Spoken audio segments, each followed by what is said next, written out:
Student 12th तक hard work करता था पर कॉलेज में वो एंजॉयमेंट के लिए जाता था, पढ़ाई वढ़ाई कुछ नहीं करनी और एग्जाम से पहले पढ़ के पास हो जाएंगे, क्योंकि शुरुआत अच्छी है तो अंत भी अच्छा होने वाला है। आप फर्स्ट ईयर में क्या ऐसा करें। हेलो स्टूडेंट्स, मेरा नाम डॉक्टर गजेंद्र पुरोहित और आप देख रहे हैं हमारा यूट्यूब चैनल। 12th एग्जाम देने के बाद आप बीएससी या बीटेक अलग अलग कॉलेज में प्लान कर रहे होंगे कि सर मैं अपना बीएससी शुरू कर रहा हूं, मैं अपना बीटेक शुरू कर रहा हूं। आप फर्स्ट ईयर में क्या ऐसा करें सो दैट कि आपके 4 साल बहुत बेहतर तरीके से निकले, आप लाइफ में अच्छा अचीव करें। अगर आपका टारगेट है कि मुझे कॉम्पिटिटिव एग्जाम की तैयारी करनी है, मुझे ये एग्जाम क्रैक करना है या मुझे वो एग्जाम क्रैक करना है, तो आपको बिल्कुल फर्स्ट ईयर से इन सब चीज़ों की प्लानिंग करनी पड़ेगी। अगर आप चाहते हैं कि मुझे प्लेसमेंट चाहिए किसी कंपनी में, तो उसके अकॉर्डिंग अपने आप को प्रिपेयर करना पड़ेगा। एक समय था जब स्टूडेंट 12th तक हार्ड वर्क करता था पर कॉलेज में वो एंजॉयमेंट के लिए जाता था कि यार कॉलेज लाइफ को जियो।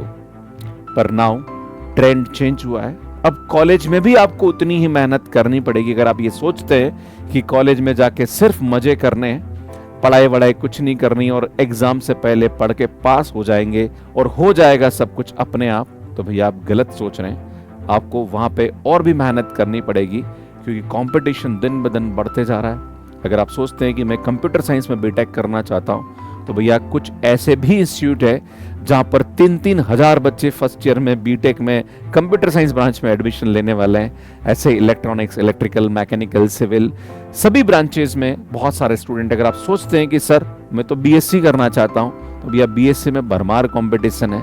यहाँ पे सबसे बड़ा ड्रॉबैक ये आता है कि आप टेक्निकल स्किल पे इतना ज्यादा काम नहीं कर पाते हैं। तो यार अगर आप बीएससी और बीटेक में एडमिशन लेने जा रहे हैं, तो यार आपका फर्स्ट ईयर कैसे प्लान करना चाहिए, क्या ऐसा करना चाहिए, और फर्स्ट ईयर अगर आपका बेहतर तरीके से निकला तो आने वाले 4 साल या 3 साल बहुत अच्छे जाने वाले हैं, क्योंकि शुरुआत अच्छी है तो अंत भी अच्छा होने वाला है। मुझे अलग अलग इंजीनियरिंग कॉलेज में पढ़ाने का एक्सपीरियंस है। मैं लगभग 17 से 18 साल मैंने कॉलेज में पढ़ाया है, जहां पर बच्चा जैसे ही फर्स्ट ईयर में आता है वो कॉलेज लाइफ में इतना मशगूल हो जाता है कि उसके सब्जेक्ट्स में बैक लग जाती है। वो करना क्या चाहता है और करना क्या शुरू कर देता है। कुछ ऐसे भी स्टूडेंट्स होते हैं जो कि बहुत डेडिकेशन के साथ मेहनत करते हैं और लाइफ में अच्छा कर जाते हैं। तो कुछ बातें हैं जो कि आपको बताने वाला हूं, और ये वीडियो आपके लिए बहुत ही इंपॉर्टेंट होने वाला है। 12th के बाद अगर आप बीएससी या बीटेक करने जा रहे हैं, तो ये वीडियो बहुत ही इंपॉर्टेंट होने वाला है।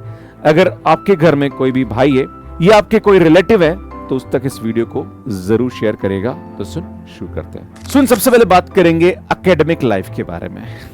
कॉलेज में जाना है तो मजे करना है, काय को क्लास अटेंड करना है, भैया क्लासेस अटेंड करिए। स्टूडेंट रेगुलरली आपको क्लास अटेंड करनी चाहिए। उससे कहीं ना कहीं आप क्लासेस में बहुत कुछ सीखते हो, अपने फ्रेंड से सीखते हो। कुछ जो टेक्निकल सब्जेक्ट्स होते हैं, या अगर आप बीएससी कर रहे हैं तो वहां पे जो आपके सब्जेक्ट होते हैं उसको आप समझते हैं, क्योंकि अल्टीमेटली नॉर्मली बच्चों का ये होता है कि यार एग्जाम से पहले पढ़ के पास हो जाएंगे।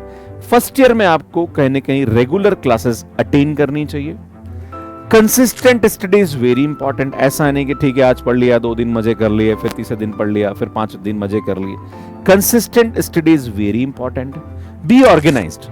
आपको पता होना चाहिए कि आपको क्या करना है क्या नहीं करना। आपका शेड्यूल फाइनल होना चाहिए। आपका जो शेड्यूल है वो फिक्स होना चाहिए कि आपको कितने घंटे पढ़ना है, कितने घंटे आपको खेलना है, जो भी आपकी एक्टिविटीज आप करना चाहते हैं वो आपको पता होना चाहिए। प्लस जो भी आप पढ़ रहे हैं, नॉर्मली स्टूडेंट्स का क्या होता है कि कॉलेज जा रहा है तो एक कॉपी लेके जा रहा है, उसमें फिजिक्स भी चल रहा है, मैकेनिक्स भी चल रहा है, इलेक्ट्रिकल भी चल रहा है, कंप्यूटर साइंस भी चल रहा है, और उसके नोट्स आप घर पे आके वापस ढंग से प्रिपेयर नहीं करते हैं। देखो, अगर आप फ्यूचर में इंजीनियरिंग के बाद गेट एग्जाम की तैयारी करना चाह रहे हैं या बीएससी के बाद आप आईआईटी एग्जाम की तैयारी करना चाह रहे हैं, तो जो भी सब्जेक्ट आप ग्रेजुएशन लेवल पे पढ़ेंगे वो कहीं ना कहीं फ्यूचर में आपके बहुत यूजफुल होने वाला है। तो आपको नोट्स भी प्रॉपर तरीके से बनाना चाहिए। बात करते हैं सोशल लाइफ के बारे में। Enjoy the college environment. College environment को एंजॉय करिए, क्योंकि जितना हम कॉलेज में अपने फ्रेंड से सीखते हैं, वहां के एनवायरनमेंट से सीखते हैं, वो फ्यूचर में आपको बहुत काम आने वाला है। इस पे आप थोड़ा सा ध्यान दीजिएगा। Participate in the clubs, fest, events and sports. जितने भी कॉलेज लेवल पे एक्टिविटीज होती है, हमेशा पार्टिसिपेट करने की कोशिश करिए। मैं आपको बताना चाह रहा हूँ, जब मैं अपने बीएससी में था तो मैं बहुत सारे कल्चर एक्टिविटीज के अंदर पार्टिसिपेट करता था। उसका एडवांटेज मुझे फ्यूचर में मिला है। मैंने एनसीसी भी ज्वाइन किया था और एनसीसी का सी सर्टिफिकेट मेरे पास है आर्मी विंग का। तो कहना चाहता हूँ आपसे कि ये सब चीजें आपके कॉन्फिडेंस को बूस्ट करती है ना। बहुत सारे अरे मेरे को तो नहीं करना है, मतलब वो हुटिंग करेंगे, मजे करेंगे। जो स्टूडेंट स्टेज पे जाके परफॉर्म कर रहे हैं उनकी हुटिंग करते हैं, पर कहीं ना कहीं जब आप खुद स्टेज पे जाएंगे और जब आप खुद बोलना शुरू करेंगे, एंकरिंग करना, लाइक छोटी छोटी एक्टिविटीज में एज ए वॉलंटियर काम करना, ये कहीं ना कहीं आपके कॉन्फिडेंस को बूस्टअप करता है। तो जरूर इन इवेंट को पार्टिसिपेट करिए, न कि नीचे बैठ के आनंद लेने की कोशिश करिए। Build good and helpful connection. Student अपने सीनियर्स के साथ बहुत अच्छे रिश्ते मेंटेन करिए, क्योंकि आने वाले भविष्य में वही रिश्ते आपको कहीं ना कहीं फ्यूचर बेनिफिट देने वाले हैं। अपने टीचर से भी अच्छे रिलेशन मेंटेन करिए, अपने फ्रेंड्स के साथ अच्छे रिलेशन मेंटेन करिए। देखो होता है क्या है कि हम अपने फ्रेंड्स को एज ए कॉम्पिटिटर लेके चलते हैं, पर हर फ्रेंड्स का अपना एक अलग डायरेक्शन होता है और वो इन फ्यूचर कौन कहाँ जा रहा है, पर कहीं ना कहीं अगर आप अच्छे कनेक्शन मेंटेन करते हैं तो उसका फ्यूचर बेनिफिट आपको मिलता है, जो कि बहुत ही अच्छी चीज है। तो ये थोड़ा सा आप ध्यान रखिए। Student personal development is very important. अगर आप बीएससी कर रहे हैं या बीटेक कर रहे हैं, बीएससी कर रहे हैं तो भी आपको कहीं ना कहीं अपने स्किल पे फोकस करना चाहिए, है ना। जो भी रिसेंट ट्रेंड्स चल रहे हैं उस पर आपको ध्यान देना चाहिए। मान लीजिए अगर आप कंप्यूटर साइंस में बीटेक कर रहे हैं तो जो अभी एआई चल रहा है या फिर जो भी नए नए कोर्सेज आ रहे हैं या नई नई जो भी लैंग्वेजेस आ रही है वो आपको सीखनी चाहिए। Try to learn new skills. हमेशा नई स्किल्स को सीखना चाहिए। ऐसा नहीं है कि मान लीजिए आप बीएससी कर रहे हैं तो सर मेरे को क्या करना है, टेक्निकल स्किल्स सीखे, नहीं, आपको आना चाहिए। अगर आप बीएससी पीसीएम के साथ भी कर रहे हैं, लाइक फिजिक्स केमिस्ट्री मैथ्स के साथ कर रहे हैं या बायोलॉजी के साथ कर रहे हैं, आपको कंप्यूटर में एक्सपर्ट होना पड़ेगा। आपको लाइक पावर पॉइंट प्रेजेंटेशन है या माइक्रोसॉफ्ट वर्ड है या एक्सेल है, ये आपको चलाना आना चाहिए। या जो भी छोटे मोटे और भी ऐसे सॉफ्टवेयर होते हैं जो कि आपके सब्जेक्ट डोमेन के हैं, उसके बारे में आपको आइडिया आना चाहिए, वो आपको सीखना चाहिए। आपके जो भी आपकी हॉबीज हैं उस पर भी आपको काम करना चाहिए। आपको लगता है कि यार मेरे को म्यूजिक अच्छा लगता है तो म्यूजिक आपको सीखना चाहिए। आपको लगता है स्पोर्ट्स आपको अच्छा लगता है, उस पर आपको काम करना चाहिए। तो हमेशा अपनी पर्सनल हॉबीज को भी फॉलो करिए। और जो भी नए कोर्सेज आ रहे हैं, नए स्किल डेवलपमेंट के कोर्सेज, आपको लगता है कि नहीं मेरे को तो लाइक बीएससी कर रहा हूं पर मुझे इन्वेस्टमेंट में ज्यादा इंटरेस्ट है, मैं कुछ शेयर मार्केट में कुछ करना चाह रहा हूं, उस पर बहुत सारे ऐसे कोर्सेज अवेलेबल है कि आप कैसे इन्वेस्टमेंट कर सकते हैं। बहुत सारी चीजें हो सकती है, कोई ऐसा जरूरी नहीं कि भाई आपका सब्जेक्ट स्पेसिफिक है। आपको लगता है कि यार मेरे को पेंटिंग करना अच्छा लगता है, बीटेक कर रहे हो, यार पेंटिंग के भी ऐसे बहुत सारे कोर्सेज आते हैं जो कि आपको सीखना चाहिए। खैर अगर आप टेक्निकल डोमेन की बात कर रहा हूं, अगर आप बीटेक कर रहे हैं, मैकेनिकल है तो मैकेनिकल से रिलेटेड जो सॉफ्टवेयर है उसके बारे में आपको आइडिया होना चाहिए, वो आपको सीखने चाहिए। सिविल ब्रांच के तो सिविल से रिलेटेड, अगर आप इलेक्ट्रॉनिक्स में बीटेक कर रहे हैं तो रोबोटिक्स है या बहुत सारे ऐसे सॉफ्टवेयर होते हैं उसके बारे में आपको आइडिया होना चाहिए, वो आपको सीखने चाहिए।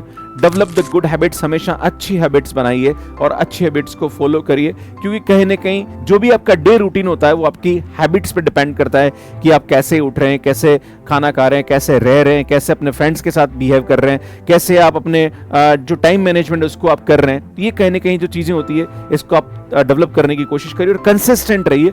कंसिस्टेंट रहेंगे तो आपको उसका बेनिफिट फ्यूचर में जरूर मिलेगा। इसमें कैरियर प्लानिंग करना बहुत इंपॉर्टेंट है। जब भी मैं बीटेक या बीएससी करने वाले स्टूडेंट से पूछता हूं कि भैया आपने ठीक है बीटेक में एडमिशन लिया, but now what is your next objective, क्या करना चाहते हो? बोले सर अभी तो हम इमीडिएट ऐसा सोचे नहीं है, पर आगे जब होगा तब देखा जाएगा।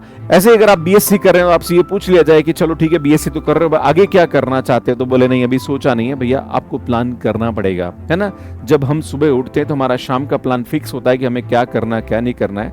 भैया ये तो आपकी लाइफ है और ये आपको फ्यूचर में बहुत बेनिफिट देने वाला है। तो हमेशा अपने फ्यूचर प्लान जो है वो हमेशा बना के रखिए और उस पर काम करना शुरू कर दीजिए। जितना आप लॉन्ग टर्म सोचेंगे उतना ही आपको उसके बारे में जानकारी मिलेगी और उस डायरेक्शन में आप काम करना शुरू करेंगे। जैसे मान लीजिए अगर आपको बीटेक कर रहे हैं तो आपको गेट एग्जाम की तैयारी करनी है तो उस पर प्लान करना शुरू करिए। आपको लगता है कि नहीं मेरे को तो सर प्लेसमेंट फील्ड में जाना है, तो आप टेक्निकल जितने भी डोमेन्स है उस पर आप काम करना शुरू करिए। अपनी पर्सनालिटी डेवलपमेंट पे काम करना शुरू करिए, अपना कम्युनिकेशन स्किल पे काम करना शुरू करिए। तो ये सब चीजें हैं जो कि आपको सीखनी पड़ेगी। अगर आप बीएससी कर रहे हैं, अगर आपको लगता है कि मुझे आईआईटी से एमएससी करना तो आपको आईआईटी से एग्जाम की तैयारी करना चाहिए। अगर आपको लगता है कि नहीं मेरे को रिसर्च फील्ड में जाना तो उसके हिसाब से आपको प्रिपेयर करना चाहिए। आपको लगता है कि नहीं सर मेरे को तो टीचिंग फील्ड में जाना है, स्कूल टीचिंग फील्ड में जाना तो बीएड करना चाहिए। बीएड के हिसाब से आपको जो भी टीजीटी पीजीटी एग्जाम्स होते हैं उस पर आपको फोकस करना चाहिए। आपको लगता है नहीं सर मेरे को तो कुछ नहीं करना है, मेरे को तो कॉम्पिटिटिव एग्जाम की तैयारी करनी है, मुझे रेलवे में जाना है या मुझे बैंक में जाना है या मुझे यूपीएससी की तैयारी करनी है, जो भी आपके प्लान है भैया आपको उस पर एग्जीक्यूट करना फर्स्ट ईयर से ही शुरू करना पड़ेगा, राइट। ऐसा नहीं कि भाई हम सोचेंगे बाद में देखा जाएगा, बाद में कुछ नहीं होगा, सब अभी से ही होगा। Take guidance from the teachers and seniors. हमेशा अपने टीचर्स और सीनियर से गाइडेंस लेना शुरू करिए। भाई ज्ञान लेने में कोई नुकसान नहीं है। हमेशा स्टूडेंट लाइफ में should be a good listener. हमेशा दूसरों की सुनिए और कहीं ना कहीं जीवन में अगर आपको लगता है कि हाँ ये मेरे बेनिफिशियल है उसको अप्लाई करना शुरू कर दीजिए। Plan your future goal accordingly, है ना। अपना जो फ्यूचर गोल है जो भी आपने सोचा उसके हिसाब से आप प्लान करना शुरू कर दीजिए। Build a professional network. एक आपको सोशल मीडिया पे आना चाहिए जिसमें लिंक्डइन आपका अच्छा होना चाहिए। बहुत सारे बच्चों को मैं हमेशा बोलता हूँ लिंक्डइन प्रोफाइल आप बना के रखिए। इंस्टाग्राम पे है तो अपना प्रोफाइल बनाइए, कोई दिक्कत नहीं है ना। ऐसा नहीं कि दिन भर रीली चल रही है, आप यूट्यूब पे भी हैं तो कहीं ना कहीं शॉर्ट्स ही देख रहे हैं। सोशल मीडिया यूज करिए, ये एक बहुत अच्छा टूल है जो आने वाले समय में बहुत बड़ा रोल प्ले करेगा। पर कहीं ना कहीं इन सब चीजों का एडिक्शन आपको लाइफ में नहीं होना चाहिए। और एक लास्ट में आप सभी से बोलना चाहूंगा कि अपनी हेल्थ का ध्यान रखिए। योगा, मेडिटेशन करना, स्पोर्ट्स एक्टिविटी करना, इन सब में आपको पार्टिसिपेट करना चाहिए। थोड़ा काम रहिए और कहीं ना कहीं जो भी आप काम कर रहे हैं उसमें कोशिश ये करेगी जितना भी आप जीवन में सीख रहे हैं या जो भी आप आने वाले समय में अर्जित करने वाले हैं, जो भी आपको अचीवमेंट मिलने वाला है, मन में ऐसा भाव रखिए कि आप कुछ न कुछ फ्यूचर में देने की कोशिश करें। क्योंकि हमेशा हम लेने की कोशिश करते हैं पर हम देने का कहीं भाव नहीं रखते हैं। जहां भी आपको लगता है किसी की हेल्प करनी है, हमेशा लोगों की हेल्प करना शुरू करिए। राइट, आपको लगता है कि कोई ऐसा बच्चा है जिसकी आप पढ़ाई में कुछ हेल्प कर सकते हैं तो हमेशा कोशिश करिए कि उसको पढ़ाई में कुछ हेल्प कर पाए। अपने फ्रेंड्स की भी आप हेल्प करिए। किसी को अपना कॉम्पिटिटर मत मानिए। हो सकता है आपकी क्लास में आपका फ्रेंड है, उसको अगर आप कॉम्पिटिटर मान रहे हो तो भैया ऐसे बहुत सारे बच्चे हैं जहां पर लाखों बच्चे हैं जो कि बीटेक कर रहे हैं और या बीएससी कर रहे हैं, तो वो बहुत सारे आपके कॉम्पिटिटर है। सिर्फ आपका फ्रेंड ही आपका कॉम्पिटिटर नहीं है। तो यार ये सब ज्ञान मैं आप सभी को देना चाह रहा था। और मुझे लगता है कि जो भी स्टूडेंट बीटेक या बीएससी फर्स्ट ईयर में एडमिशन लेने जा रहे हैं, इस वीडियो से आप बहुत कुछ सीखेंगे और अपने जीवन में इसको अप्लाई करने की कोशिश करेंगे। मैं सभी से निवेदन करता हूं कि जो भी इस वीडियो को देख रहे हैं, अगर आपके घर में कोई बच्चा ऐसा है जो कि बीएससी करने जा रहा है या बीटेक करने जा रहा है, उस तक इस वीडियो को जरूर शेयर करिएगा। और लास्ट एंड फाइनल आप सभी स्टूडेंट से यही कहना चाहता हूं कि मेहनत करिए, क्योंकि आपको अपने आप को प्रूव करने के लिए आपको कंसिस्टेंसी के साथ मेहनत करनी पड़ेगी। जो भी आपके कॉलेज में जो को करिकुलर एक्टिविटीज होती है उसमें पार्टिसिपेट करिए। कहीं आप नकारात्मकता मत ढूंढिए कि मेरे यूनिवर्सिटी में ये एक्टिविटी नहीं होती है, मेरे कॉलेज में ये एक्टिविटी नहीं होती है, मेरे टीचर्स ये नहीं पढ़ाते हैं, मेरे यहाँ पे ये इंफ्रास्ट्रक्चर नहीं है या वहां पे ये नहीं है। कुल मिला के जब भी आप 4 साल बाद या 3 साल बाद ग्रेजुएशन करने के बाद बाहर जाओगे, तब आपको इंटरव्यू में कोई भी क्वेश्चन पूछा जाएगा तो उसका आंसर आप ये नहीं दे सकते कि मुझे कॉलेज में ये नहीं पढ़ाया गया है या मेरे टीचर ने मुझे इसके बारे में नहीं बताया गया। वहां पे आपको खुद को उसका आंसर देना पड़ेगा। तो अपनी रेस्पॉन्सिबिलिटी खुद लेना शुरू करिए। कॉलेज में जा रहे हैं, यूनिवर्सिटी में जा रहे हैं पढ़ने के लिए, तो खुद से काम करना शुरू करिए। अगर कॉलेज में फैसिलिटीज अवेलेबल है तो भैया बहुत अच्छी बात है, अगर नहीं है तो कहीं ना कहीं खुद से उन सब चीजों को सीखना शुरू कर दीजिए। यही सब बातें मैं आप सभी से करना चाह रहा था। और एक प्रश्न और मैं आप सभी से पूछना चाहूंगा कि अगर आप 12th के बाद बीएससी या बीटेक का प्लान कर रहे हैं तो कौन सा कॉलेज आप चूज करने जा रहे हैं? और अगर आपका कोई डाउट भी है कॉलेज या यूनिवर्सिटी से रिलेटेड तो आप कमेंट करके हमें यहाँ पे पूछ सकते हैं। बाकी यार अगर आप किसी कॉम्पिटिटिव एग्जाम की तैयारी हमारे साथ करना चाह रहे हैं तो मैथ्स केयर ऐप है, यहाँ पे हमारे कोर्सेज को देख सकते हैं। हमारा टेलीग्राम है, बहुत सारी अपडेट्स हम देते रहते हैं। इस टेलीग्राम ग्रुप को आप ज्वाइन कर सकते हैं। बाकी बीएससी और बीटेक से रिलेटेड मैंने काफी सारे वीडियोस अपने यूट्यूब पे अपलोड किए हैं, तो यार भैया वो सब यहाँ पे जाके देख सकते हैं। यहाँ जाके चैनल सब्सक्राइब कर सकते हैं और यहाँ पे जाके ऐप को डाउनलोड कर सकते हैं। आप सभी का बहुत बहुत धन्यवाद। Thank you, bye bye.